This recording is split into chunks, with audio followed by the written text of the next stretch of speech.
జై భారతమాత. అమ్మమ్మ కబుర్లకి ఆహ్వానం. బౌద్ధ మతంలో తేరి గాథ అంటాం. అంటే బౌద్ధ సన్యాసినుల యొక్క జీవిత చరిత్రలు. అందులో ఒక గాథ కుండలకేశిని. కుండలకేశిని గాథ ఎక్కడికి సంబంధించింది అంటే బహుశా క్రీస్తు శకం 1వ శతాబ్దికి సంబంధించిన గాథ అయి ఉండొచ్చు. ఎందుకంటే ఇది జరిగినది దక్షిణాపథంలో. బుద్ధ భగవానుడు జీవించి ఉండగా ఉత్తరాపథంలో మాత్రమే బౌద్ధమతం ప్రచారమైంది. అశోకుడి తరువాత శాతవాహన కాలంలో దక్షిణాపథానికి విస్తరించింది. ఈ గాథ కుండలకేశిని కథ దక్షిణాపథంలో పుహార్ నగరంలో జరిగింది. అందుకని బహుశా 1వ శతాబ్దికి సంబంధించింది అయ్యి ఉండవచ్చు అని అనుకోవాలి మనం. ఇంకా ఈ గాథ ఏంటంటే పుహార్ కావేరీ నది ఒడ్డున ఒక పట్టణం, చాలా ధనవంతమైన పట్టణం. అందులో ఒక చాలా ధనవంతుడైన వజ్రాల వ్యాపారి అయిన రాజు ఉద్యోగి ఉన్నాడు. అతను వజ్రాల వ్యాపారమే కాదు, రాజుగారికి సలహా సంప్రదింపులు కూడా ఇచ్చే అతను. ధనిక వ్యాపారికి లేక ఒక చాలా అద్భుత సౌందర్య రాశిగా ఒక అమ్మాయి జన్మించింది. ఆ అమ్మాయి పేరు భద్ర అని పేరు పెట్టారు. భద్రకి చిన్ననాటి నుంచి కూడా భద్ర అంటే ఎంత ఇష్టం అంటే తండ్రికి ఆమె ఏది అడిగితే అది లేదనకుండా కాదనకుండా సమకూర్చేవాడు. అలాగే ఆమెకి చాలామంది చెలికత్తల్ని కూడా పెట్టారు. ఎప్పటికైనా తన కుమార్తెనే ఒక రాజుకో మహారాజుకో ఇచ్చి వివాహం చెయ్యాలి అనేది తండ్రి యొక్క ఆకాంక్ష. అతను ఈ అమ్మాయికి భద్రకి వయస్సు వచ్చేసరికి సంబంధాలు వెతకడం మొదలెట్టారు. భద్రను అందరూ కుండలకేశిని అనేవాళ్ళు. కేశాలు అమ్మాయికి రింగులు జుట్టు ఉండేది. చాలా అద్భుతమైన కుండలం అంటే ఉంగరాల జుట్టు. ఆ ఉంగరాల జుట్టు ఉంది కాబట్టి కుండలకేశిని అన్నారు. తన కుమార్తెకి ఇంత అందమైన తన కుమార్తెనే ఒక రాజుకో మహారాజుకో ఇచ్చి చేద్దామని తండ్రి ప్రయత్నాలు ప్రారంభించాడు. కానీ ఏ సంబంధం చూసినా కుండలకేశినికి చాలా అహంకారం. ఎంత అహంకారం అంటే నేను చాలా అందంగా ఉంటాను, నా అందానికి తగినంత సౌందర్యవంతుడే నాకు భర్తగా కావాలి. అందుకని ఎవరి చిత్రపటం తీసుకొచ్చినా వీళ్ళు నాతో సరిపోరు, నాకు వీళ్ళు నచ్చలేదు అని అన్నిటినీ కూడా తోసిపడేస్తుండేది.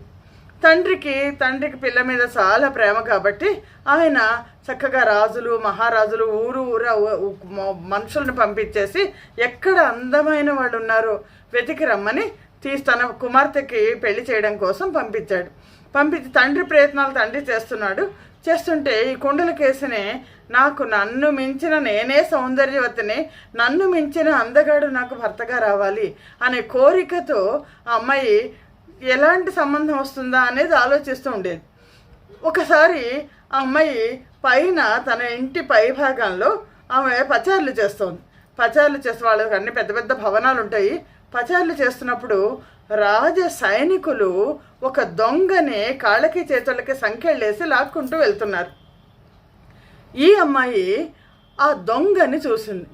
ఆ దొంగ ఎలాంటి వాడంటే జూదరి, గజ దొంగ, దారి దోపిడీలు చేసేవాడు, హత్యలు చేసేవాడు. అతనికి మరణశిక్ష విధించింది ప్రభుత్వం. అందుకనే మరణశిక్షను అమలు చేయడానికి అతన్ని అందరిలోనూ నడిపించి తీసుకెళ్తున్నారు. అందరికీ తెలిసేట్టు చేసేవాళ్ళు. ఎందుకు అని అంటే ఇలాంటి తప్పులు ఇంకెవరు చేయకుండా ఉంటారని. ఈ అమ్మాయి భద్ర ఏం చేసిందంటే తన గవాక్షం నుంచి తన మంతపురం భవనం పైనుంచి ఈ దొంగని చూసి వెంటనే తండ్రిని గబగబా పిలిచి అదిగో నాకు అతను భర్తగా కావాలి అంది. ఒక్కసారి తండ్రి కంగు తిన్నాడు. ఎందుకంటే ఎవరిని కోరుకుంటోంది? ఒక దొంగ, జూదరి, అతను దారి దోపిడి దొంగ, హత్యలు చేసేవాడు, వాడిని కావాలని కోరుకుంటోంది. అంటే లేదు, నాకు అతనే భర్తగా కావాలి, అతను చాలా అందంగా ఉన్నాడు, నాకు చాలా ఇష్టం అని అనేసరికి వెంటనే కూతురు కోరిక తీర్చడం కోసం ఇతను రాజుగారి దగ్గరికి వెళ్ళాడు. మరణశిక్షణ ఆపు చేయమని చెప్పి, ఎందుకంటే రాజోద్యోగి కూడా ఇతను వెళ్తే ఆ పిల్లాడు, అతని పేరు కాలను, వాడు పరమ దుర్మార్గుడు, దుష్టుడు. వాడికి మరణశిక్షను తీసేసి వాడిని విడిపించండి అంటే రాజుగారు ఏమన్నారంటే వాడి తల మీద బోల్డంత జరిమానా ఉంది, ఆ జరిమానా అంతా మీరు కట్టండి, కడితే కనుక వాడిని వదిలేస్తామన్నారు. అంటే నా కుమార్తె వాడిని పెళ్లి చేసుకుంటానంటోంది, వాడిని మీ కుమార్తె పెళ్లి చేసుకోవడం ఏంటి అంటే, అవును నా కుమార్తెకి నచ్చాడు, ఇప్పటిదాకా ఎవరు నచ్చలేదు, ఇప్పుడు అతను నచ్చాడు అనని బోలెడంత డబ్బులు ఇచ్చి ఆ కాలన్ని విడిపించాడు తండ్రి. విడిపించి తీసుకొచ్చి కాలన్ని, నా కుమార్తె నిన్ను వివాహం చేసుకోవాలనుకుంటోంది, అందుకనే నువ్వు ఇప్పటిదాకా నువ్వు చాలా దుష్టమైన పనులన్నీ చేసావు, ఈ దుర్మార్గ పనులన్నీ ఇప్పటిదాకా చేసావు, కానీ నిన్ను మేము విడిపించాము, నువ్వు నా కుమార్తెను వివాహం చేసుకొని మా ఇంట్లోనే ఉండు, ఇక ముందు ఎట్టి పరిస్థితుల్లోనూ ఈ దుర్మార్గపు పనులు చెయ్యొద్దు అని చెప్పాను.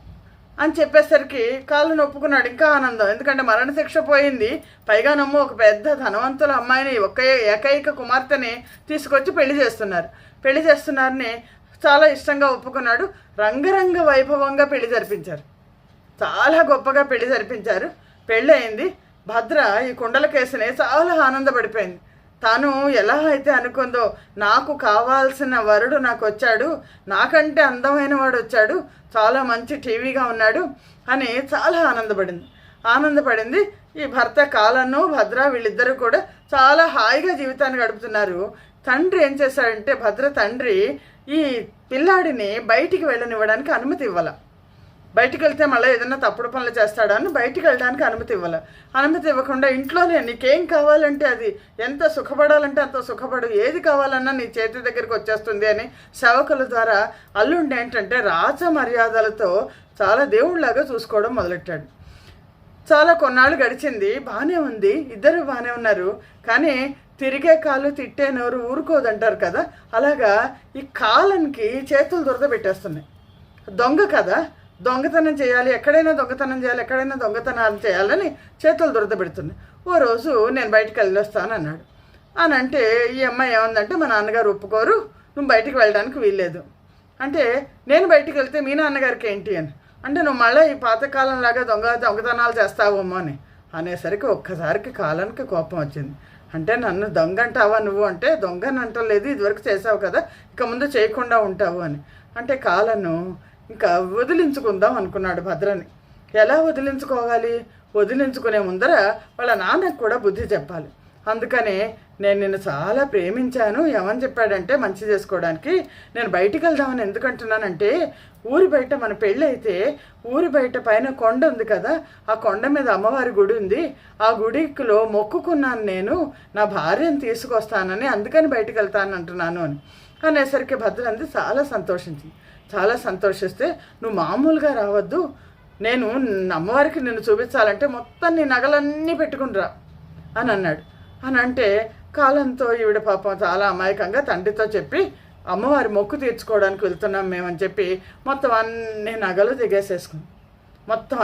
దిగేసుకొని పెద్ద పట్టు చీర కట్టుకుని పెద్ద ఉత్తరీయం వేసుకొని వీళ్ళిద్దరు కూడా కొంత దూరం బహుశా గుర్రబండిలో వెళ్ళుంటారు. ఆ తర్వాత కొండ మీదకి ఇద్దరు నడుచుకుంటూ పైకి వెళ్ళారు. ఎవ్వరూ రాకుండా, సేవకులు ఎవరూ రాకుండా మన ఇద్దరమే వెళ్ళి మొక్కు తీర్చుకోవాలంటే పైదాకా వెళ్ళి అలసిపోయి కూర్చున్నప్పుడు కాళ్ళను పగలబండి నవ్వి, నేను పెళ్లి చేసుకున్నాక నా జీవితం నరకం అయిపోయింది, నేను హాయిగా స్వేచ్ఛగా నాకు ఎప్పుడు కావాలంటే అప్పుడు నేను అలా ఉండేవాడిని, ఎక్కడికి కావాలంటే అక్కడికి వెళ్ళేవాడిని, నిన్ను చేసుకుని నా జీవితం నరకమైంది, అందుకని ఇప్పుడు నేను ఇక్కడ చంపేద్దాం అనుకుంటున్నాను, నేను చంపేసి నీ నగలన్నీ తీసుకెళ్ళిపోతాను, నేను ఇంకా నీ తండ్రికి కూడా కనిపించను నేను అని చెప్పాడు. ఒక్కసారి భద్ర చాలా కంగారు పడింది, కానీ ధైర్యం పోగొట్టుకోలే. నా విధిలో, నా జాతకంలో అలా ఉందని అనుకుంటాను.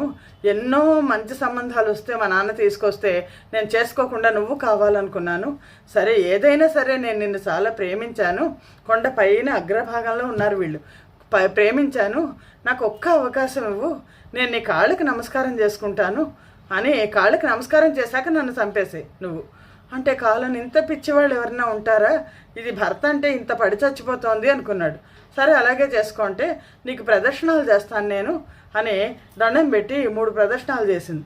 3 ప్రదర్శనలు చేసి 3వ ప్రదర్శన దగ్గరికి వచ్చేసరికి వెనక నుంచి కాలాన్ని ఒకసారి తోసేస్తే చాలా నిర్లక్ష్యంగా ఉన్నాడు. నా భార్య కదా, అబల కదా, ఆడది కదా, నన్ను ఏం చేస్తుంది అన్నట్టున్నాడు.